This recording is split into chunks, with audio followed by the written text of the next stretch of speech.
Good morning, welcome back to A Rich History. Today I'm going to be briefly going through all of the cemeteries, well, the interesting cemeteries that I visited on my recent trip to Cape Cod. The first cemetery on this list is the Lincoln Foster Cemetery. This cemetery is not particularly unique in any way, I just thought that it was so quaint, and it was of course the first cemetery that we visited while we were there. It is only accessible via a private driveway, which was something that I had not personally seen before.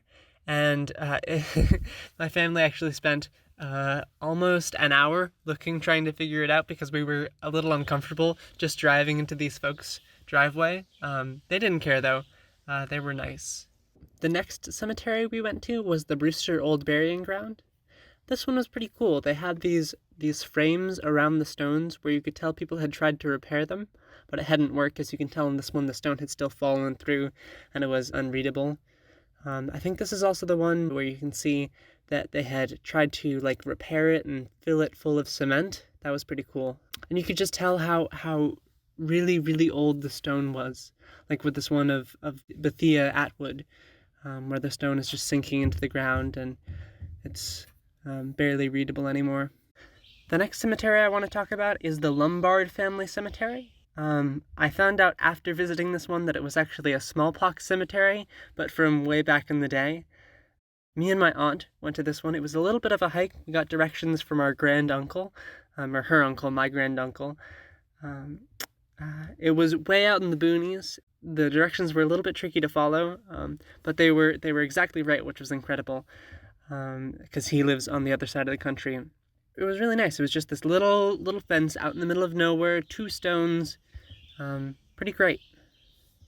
Of course, you can't go around visiting cemeteries without visiting your own relatives. So we went and saw my grandmother, grandfather, great-grandfather, all those folks.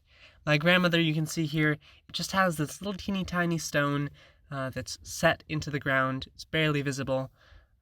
We came back later in the day and scrubbed all of the stones so that they were visible, gently, of course, with nothing that would hurt them.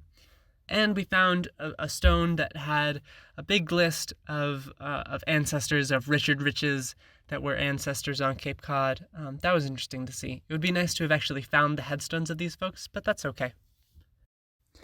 I guess the last thing that I would like to mention is to be careful while you are out exploring or going near a cemetery.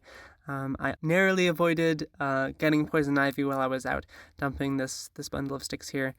You can actually see me in this picture, and that is poison ivy all around where I am walking.